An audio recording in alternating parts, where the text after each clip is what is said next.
Assalamualaikum warahmatullahi wabarakatuh.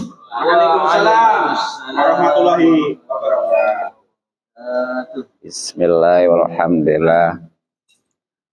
Wassalatu wassalamu ala rasulillah wa ala alihi wa sahbihi wa mawalah. Amma ba'du, rabbi shrah li sadri, amin, wa yassir li amri wahlul 'uqdatam min lisani yafqahu qawli. Allahumma rizqna fahman nabiyyin wa himdal mursalin wa ilhamal malaikatil muqarrabin. Allahumma inna nas'aluka ilman nafi'a wa amalan mutaqabbala wa rizqan thayyiban katsiran mubaraka walhamdulillahi rabbil alamin.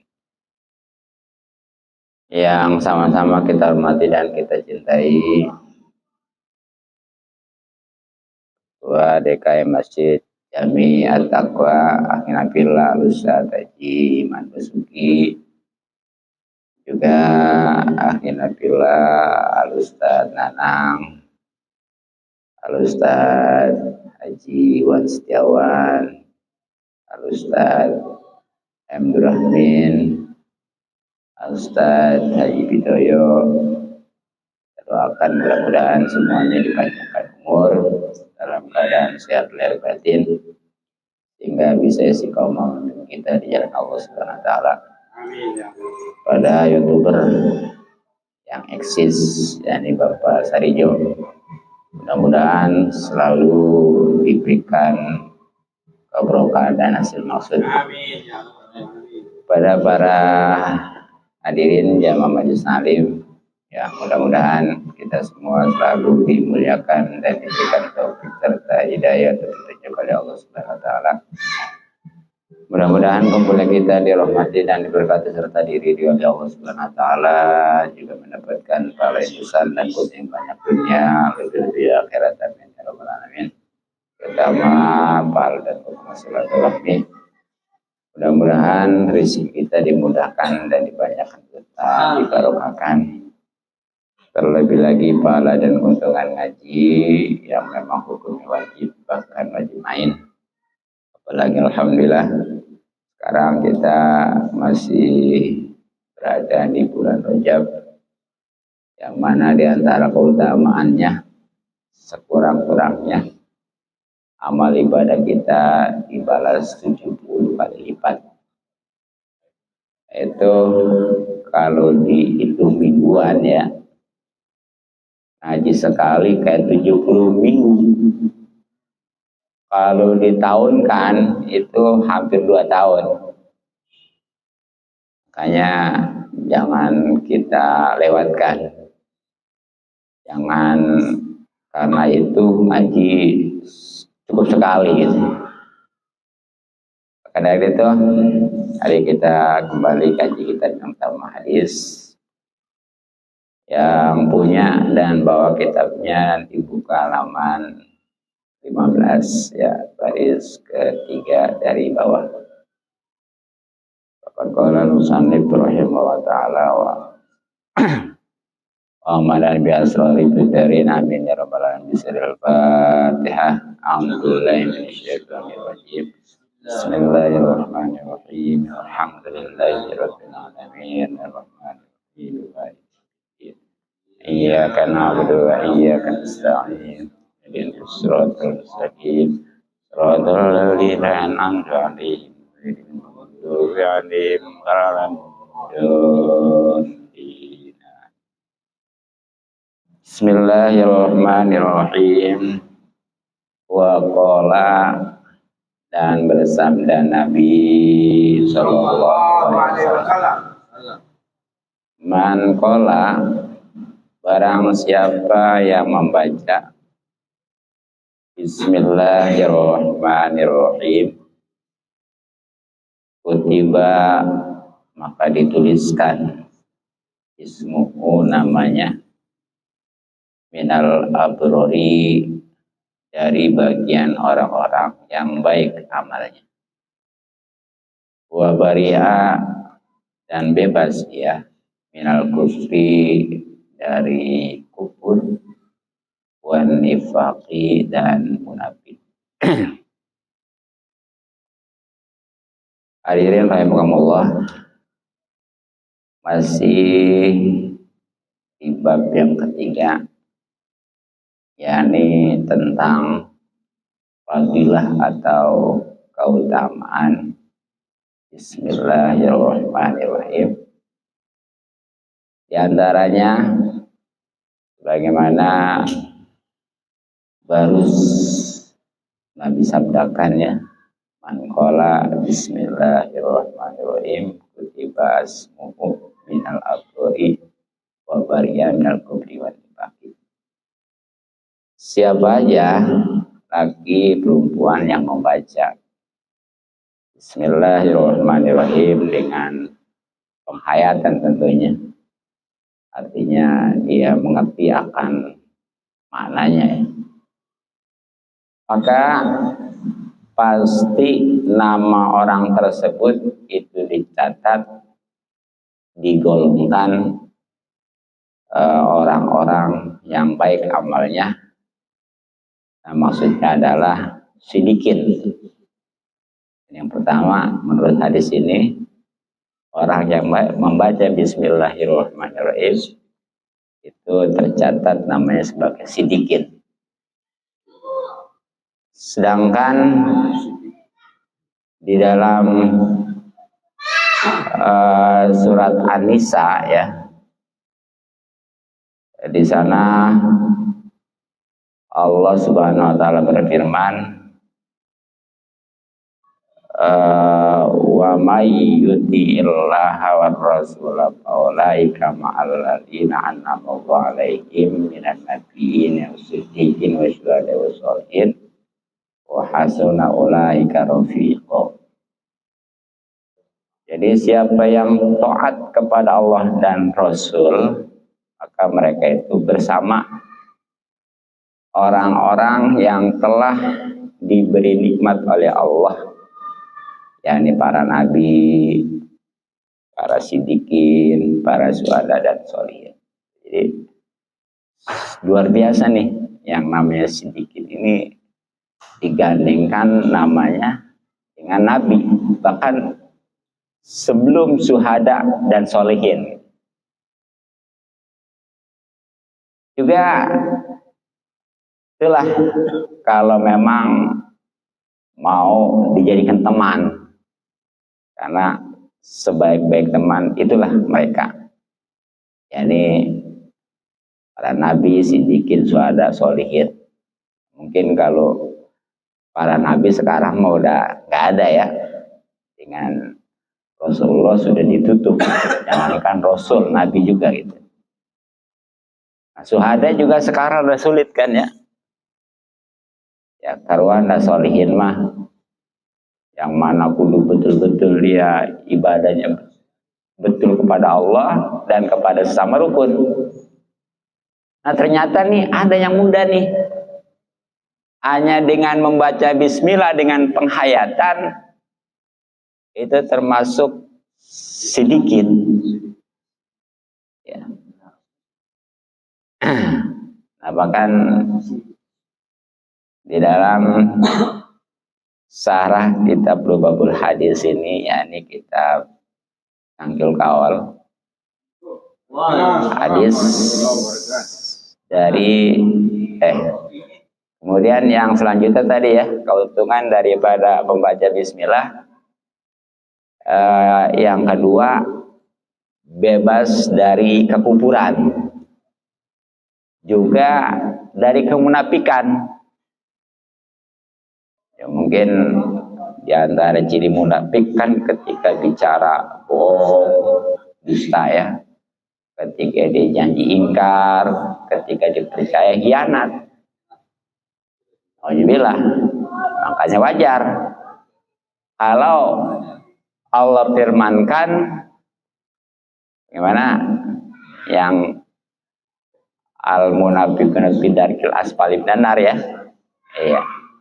Innal munafiqina fi darkil asfali minan nar. Sungguhnya orang-orang munafik itu akan berada di keraknya neraka. Di paling bawah mah kerak kan, kayak masak gitu, ngeliwat. Iya. Dia mah udah bukan hasil lagi kan, kerak. Itulah. Tapi insya Allah nih dengan dia rajin membaca bismillah, itu akan selamat ya dari yang semacam itu. Apakah nih ada hadis dari Abdullah bin Mas'ud ya, yang populer namanya Ibnu Mas'ud gitu ya. Kalau Ibnu itu biasanya identiknya dengan Abdullah namanya gitu. Nah, kalau ada Ibnu Umar berarti namanya Abdullah bin Umar gitu ya. Pokoknya kita dalam hadis itu istilah.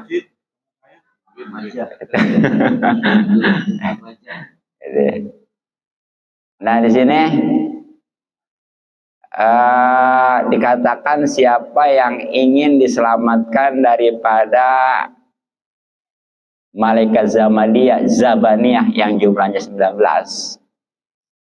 Zabaniyah zaman itu penjaga neraka yang dikepalai oleh malaikat Malik. Nggak banyak 19. Tapi jangan coba-coba apalagi seperti orang Quraisy katanya 19 pakai tak keroyok aja katanya ya. Macam katanya mau apa kan keroyok-keroyok aja. Malaikat ini Pak ya. Iya. Nah, itu pengen selamat pastinya. Nah, maka di sini hendaklah rajin membaca Bismillahirrahmanirrahim. Apa sebabnya? Karena Bismillahirrahmanirrahim itu hurufnya semuanya ada 19. Kalau nggak percaya, hitung aja ya. Iya, harokat. Enggak harokat aja. Maksudnya mah tasdid gitu ya. Ya coba ada itu. Huruf yang bertasdid biasanya 2 gitu ya. Iya. Itu ada 19. Bismillah aja tuh. Nah, dengan harapan Allah Subhanahu wa taala menjadikan setiap huruf itu sebagai penjaga dari satu malaikat Zabaniyah tadi. Berarti kalau satu huruf itu ngejaga satu, kalau 19 huruf 19. Mudah-mudahan ya jadi terhindar seutuhnya gitu.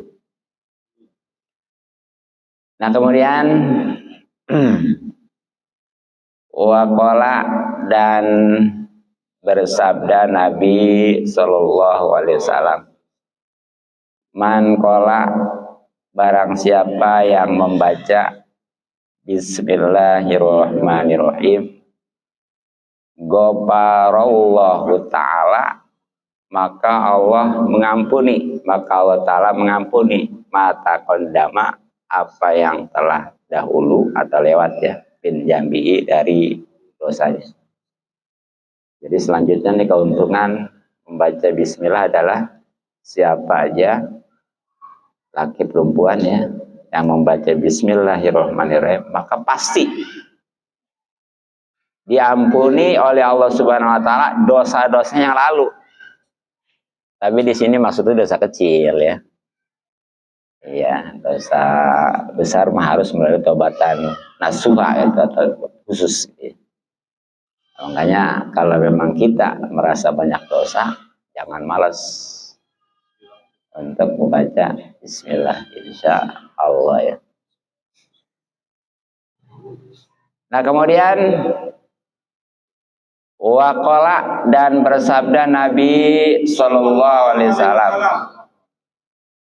ila kuntum, apabila berdiri kamu sekalian, faqulu maka bacalah Bismillahirrahmanirrahim wa sallallahu ala sayyidina Muhammadin wa ala alihi wasallam. Itu bacaan kalau kita habis duduk nih ya. Duduk bekas apa aja. Fa inna nasa, maka sesungguhnya manusia, maka sungguhnya orang-orang ilatabukum itu apabila mereka mengumpat kepadamu yamnauhum Kalau disambungin yamna'uhumul malaku ya. Yamna'uhum maka menghalangi kepada mereka al malaku malaikat anzalika dari umpatan itu.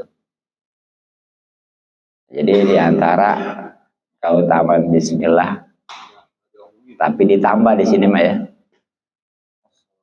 Kalau bangun dari tempat duduk itu dalam acara apa aja, apalagi memang dalam obrolan itu udah ada kata-kata yang sia-sia bahkan maksiat, naudzubillah ya. Seandainya enggak juga, itu dianjurkan untuk membaca bismillahirrahmanirrahim, tapi ditambah di sini dengan wassallallahu ala sayyidina Muhammadin wa ala alihi wasallam. Jadi bismillahirrahmanirrahim wassallallahu ala sayyidina Muhammadin wa ala alihi wasallam. Hafal ya? Iya, kalau nggak hafal mah nanti disimak aja di YouTube-nya lah, sekalian subscribe ya. Gratis. Iya, biasanya di YouTube itu kan suka ada komentar ya. Itu setiap YouTube sengaja saya taruhin komentar. Jadi hasil kajian itu ada di YouTube ya. Ya bukan Arabnya aja, langsung Indonesia juga, makanya coba baca ya. Ya pasti intinya itu setiap itu ada komentar walaupun satu, tapi itu panjang karena memang materi kajiannya itu. Kalau mau ini di deskripsi juga. Ya bisa. Iya. Cuma kudu ngeditnya itu ya, deskripsi ya. Ya. Kan kalau di komentar mah bebas nulisnya gitu. Iya, panjang juga gitu. Iya, nggak terlalu. Deskripsi apa yang diucapin. Iya sih emang gitu. Iya. Itu bacaan ya. Nah, apa nih keuntungannya nih? Jadi kalau manusia, orang-orang nih mau pada ngomongin, kan biasanya suka kalau habis ngomong ya, waktu ada kumpul-kumpul nggak berani ngomong gitu. Begitu pergi aja baru dah. Lupa lagi. Ya si Anu gini gitu ya. Iya. Gitu ya. Suka diomongin. Ya kalau level kita kan diomongin itu marah ya. Kecuali kalau macam levelnya Hasan Basri itu ya. Beliau ketika diomongin malah yang diomongin itu dikasih hadiah. Apa sebabnya? Karena dengan diomongin itu berarti iya, dia itu bakalannya ngambil dosa Hasan Basri. Gitu ya, bakalannya. Kenapa? Diomong udah jangan jadi fitnah. Ya, cuma memang diomongnya itu ada yang memang begitu aja, ada yang memang karena ada sebabnya gitu ya. Gitu. Yang jelas di sini ya, kalau dia bangun dari duduk acara apa aja itu membaca tadi bismillahirrahmanirrahim wassallallahu ala sayyidina Muhammadin wa ala alihi wasallam ya. Nah itu salam, sebetulnya sholat. Jadi tengetin tuh antara sholat dengan salam ya. Kalau di depannya sholat, belakangnya salam. Kalau di depannya sholi, belakangnya salim gitu aja ya. Ya. Jadi kalau fi'il madhi depannya ya belakangnya fi'il madhi. Kalau depannya fi'il amr ya belakang fi'il amr. Kalau fi'il madhi seperti sholat nih fi'il madhi, maka belakangnya juga salam. Kalau depannya fi'il amr sholi ya belakangnya juga salim gitu ya. Apa bingung? Iya, iya. Sekedar aja lantas saya.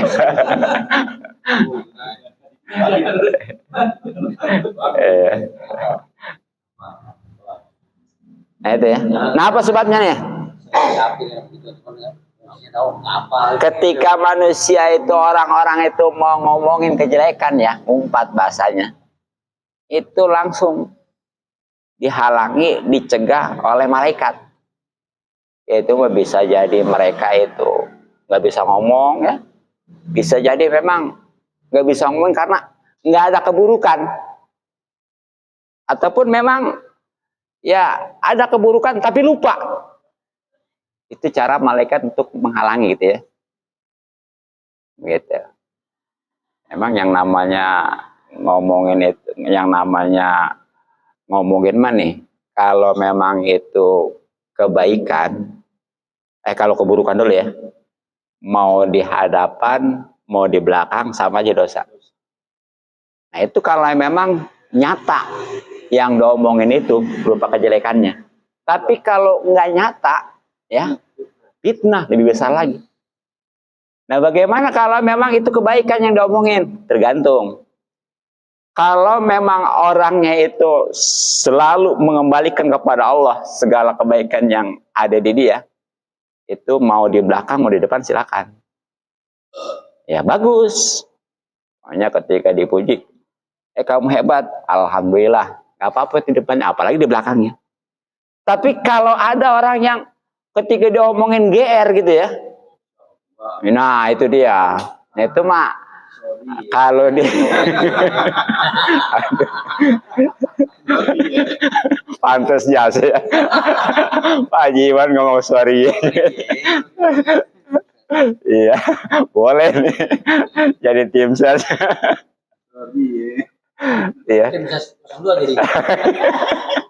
Jadi kebutuhan. Itu jadi. Ya, kalau gitu mah jangan di depannya ya. Iya, kalau di belakang boleh. Makanya kalau yang begitu nanti bukan aja yang dosa itu yang dipujinya, yang muji juga sama. Karena sebabnya dia itu bangga, lupa diri, takabur, ujub, ya karena dipujinya.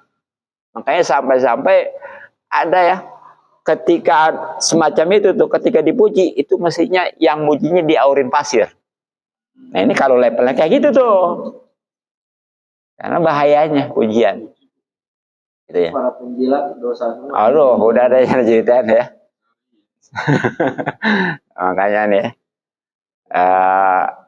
kalau kebaikan mah bagus aja dibicarain gitu ya. Cuma masalahnya kadang-kadang orang jarang yang mau ngomongin, ngebicarain kebaikan orang. Yang ada keburukan gitu ya.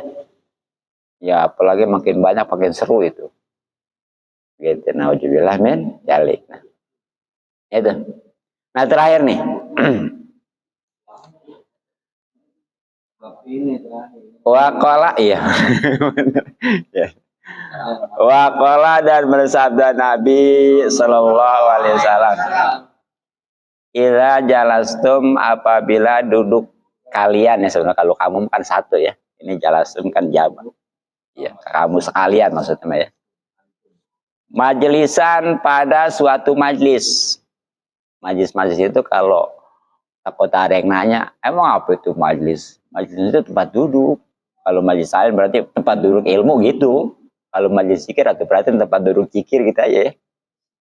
Ya majlis istimakan ya. Majlis. Apakulu maka bacalah. Hampir sama seperti tadi sini.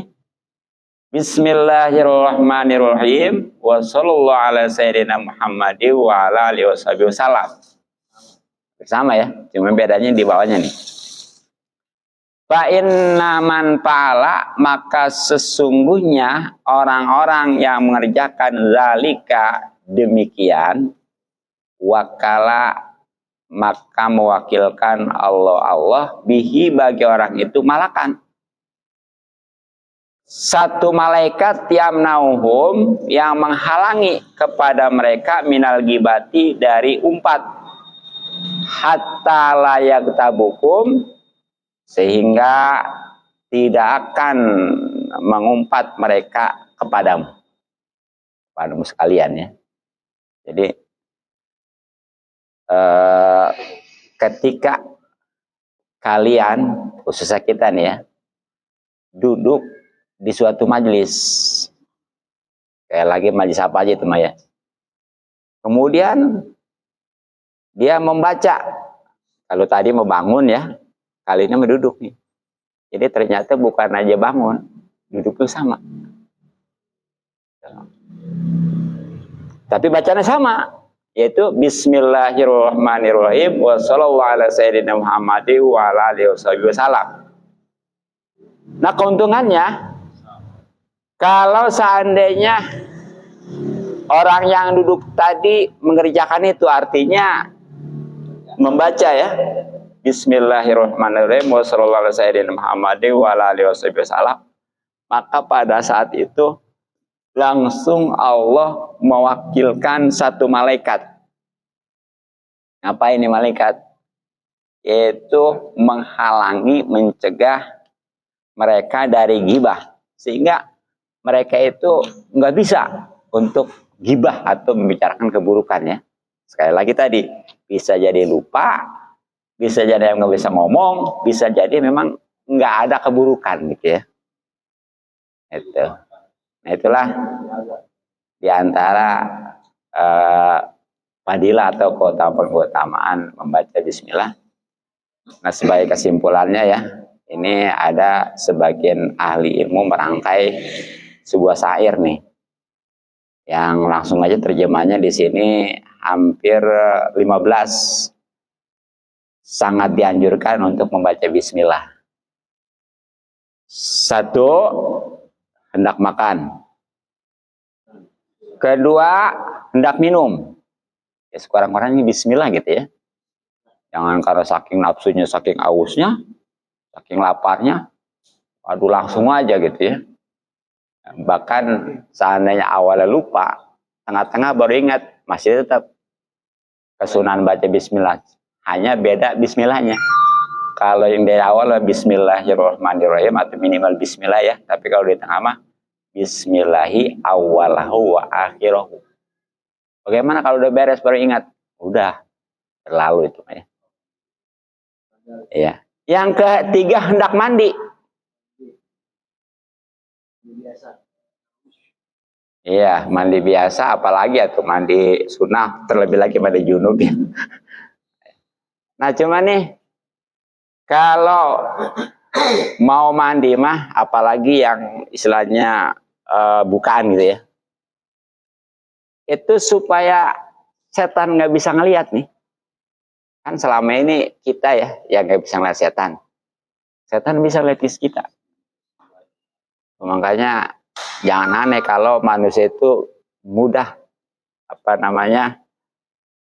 tergoda gitu sama setan ya, bisikannya, karena setan mah bisa lihat kita, terus misinya, kehidupannya, kerjaannya ngegoda kita gitu ya. Dan itu pun bukan satu. Nah, sedangkan kita mah nggak bisa ngelihat setan, urusan kita banyak gitu. Nah makanya wajar kalau manusia itu kebanyakannya kena bisikan, tapi insya Allah kalau orang itu umpamanya satu ikhlas ya, selalu berzikir, terutama nih ketika memang di yang namanya kamar mandi itu tempatnya setan, makanya jangan lama-lama ya. Itu bacaannya bismillahi awalahu, bismillahi ala kul apa? Ilaha wa ya. Ya, bismillahirrahmanirrahim, la ilaha illahu ya. Itu insya Allah yang tadinya kita nggak bisa lihat setan, justru di sini mah setan nggak bisa lihat kita. Gitu. Gitu ya. Nggak bisa ngeliat kita ya. Jadi itu. Ya. Nah terus yang keempat nih, ketika naik kendaraan hendak pergi ya, baik itu melewat darat atau maupun darat. Nah ini mah ada suka-suka diterusinnya bismillahirrahmanirrahim majriha ya. Ngurus itu kan gitu ya. Ya, kelima mau masuk masjid tuh atau rumah. Itu sunah tuh baca bismillah ya. Ya kesonanya mah doa apa kayak gitu ya. Iya. Sekurang-kurangnya sebelumnya itu bismillah. Keenam, ketika berpakaian atau bahkan di sini melepaskannya, jadi mau pakai maupun ngebuka ya, itu dianjurkan membaca bismillah. Ketujuhnya, ketika mengunci pintu rumah nih, jadi jangan hanya sekedar dikunci aja, tapi baca juga bismillah ya, supaya betul-betul dilindungi gitu ya. Ya. Kedelapannya saat mematikan lampu juga sama tuh. Iya, jadi kita jangan sekedar ngejetekin saklar aja baca bismillah aja. Bismillahirrahmanirrahim gitu. Iya. Apalagi kalau zaman dulu kan lampunya masih tempel ya. Itu kalau masih ada sekarang, siapa tahu ya, suka ada lampu tapi ada lilin kan ya. Iya. Itu kalau mau ngematiin usahakan jangan ditiup ya. itu diantara yang mewariskan miskin dalam kitab Ta'limut Ta'lim. Itu ya. Iya. Ini pakai ini aja, pakai apa? Pakai kipas kayak apa gitu ya? Iya, itu pakai deh. Iya. Yang jelas jangan ditiup gitu ya. Itu di kitab Ta'limut Ta'lim diantara yang mewariskan miskin fakir adalah meniup lampu ketika mematikan. Kalau yang ulang tahun. Nah itu kan. Nah itu sebenarnya. Tadi nungguin belum sempat. Ngomong gitu. Iya. Kalau nggak mati-mati. Iya. Nah terus 9, nah ini tadi nih yang sempat disinggung juga, hendak berhubungan suami istri. Jadi jangan saking nafsunya tuh ya, waduh langsung aja baca Bismillah, insya Allah itu Pak. Iya minimal ya. Iya. Nah, itu kan kemarin juga ada ya, yang ceritanya setan yang menamai orang muslim mah kurus kering itu ya. Ya kan apa? Ya, jangankan misalnya mau makan nih, mau pengen jima aja bebarang hubungan suami istri nggak bisa karena dibacain Bismillah gitu ya. Nah, gitu. Kalau mati ikut bantuin ya. Iya. Iya. Nah kemudian yang ke-10 nih, hendak naik ke atas mimbar. Yang baik itu mau khutbah, mau ceramah dan sebagainya gitu ya. Pokoknya mah sambutan termasuk ya, baca Bismillah. Kemudian yang ke-11, ketika meminjamkan mayat dan memasukkannya ke dalam kubur. Jadi ketika kan suka ada tuh orang, waktu itu melotot ya. Ya udah, belum bisa sampai apapun udah baca Bismillah yakin gitu ya, baru diusap itu tuh ya. Dibaca Bismillah yakin minta ke Allah supaya terpejam mati gitu aja. Gitu.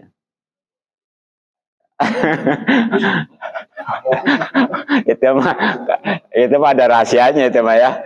Ntar kalau ketemunya punya rahasianya baru dia merem gitu ya. Ada tuh.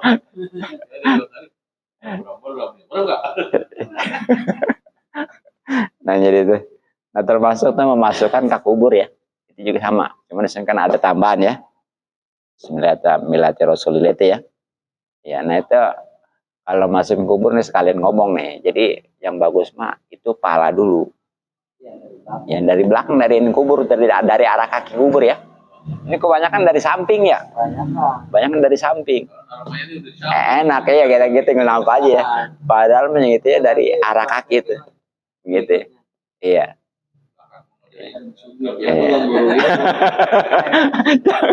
Siapa yang dipraktekin? Jangan buru. Ya. Oh, itu paling cara ininya nanti bikin kapannya, bikin lahatnya gitu ya. Lagi lebih enak nangkepnya. Iya. Iya. Iya dia umal gitu ya. Dari belakang. Nah, terus kemudian yang ke-12 nih, ketika masuk ke toilet begitu juga ketika keluarnya. Ini mau masuk WC baca Bismillah. Mau masuknya jangan di dalam ya. Nah begitu mau keluar juga udah di luarnya. Ya walaupun kesononya ada tambahan bacaannya gitu ya. Tapi sekurang-kurangnya itu Bismillah. Baca. Kemudian yang ke-13 hendak tawaf. Oh ini membagi yang haji ataupun umroh ya. Gitu, Bismillah Allahu Akbar itu kan sekarang anak gitu ya. Mulai dari Hajar Aswad kan gitu ya. Ya Bismillah. Ya. Yang ke-14 hendak wudu. Mau wudu wajib, mau wudu sunnah ya. Dan yang ke-15-nya ya hendak tayamum. Ini mah jarang ya. Inilah yang udah disimpulkan sepakat para ulama yang sangat-sangat dianjurkan untuk membaca Bismillah. Walaupun kesemuanya ini tadi yang disebutkan yang 15 ini nggak ada yang wajib. Jadi Bismillah mah wajibnya hanya di dalam sholat ya. Kenapa? Karena termasuk bagian dari Fatihah. Sedangkan Fatihah itu rukun sholat gitu ya. Itulah alhamdulillah ya tamat tuh ya. Apaan? Kalau mau udut coba baca bismillah. Udut. Iya, jadi kan kemarin udah jelasin di awal bahwa yang namanya makruh itu kebagi dua, ada makruh zat, ada makruh sifat. Yang makruh itu baca bismillahnya adalah makruh zat. Makruh zat yang mana? Maaf ya, yaitu melihat kemaluan istri. Istri bukan orang lain. Ya. Iya. Nah, itu bermakruh. Adapun seperti udut ya. Ya, urora udutku. Rokok ya. Karena itu makruhnya sifat, ya termasuk makan pete, jengkol ya. Nah, itu mah enggak. Itu. Karena itu makruhnya makruh sifat. Jadi boleh baca. Boleh itu mah ya. Jarang. Iya. Mana foto terus. Itu. Iya. Gitu ya. Nah, jadi itulah fadilah atau keutamaan baca bismillah ya. Yang alhamdulillah tamat tuh, tapi ini tamat juga bab ketiga ya. Bukan kitabnya. Kalau di kitab bukan semuanya 40 bab. Nah, sedangkan ini baru 3 bab. Tinggal 37 lagi sampai kapan ya. Udah pokoknya nggak usah sampai kapan, yang penting kita tetap ngaji gitu, insya Allah ya. Gitu.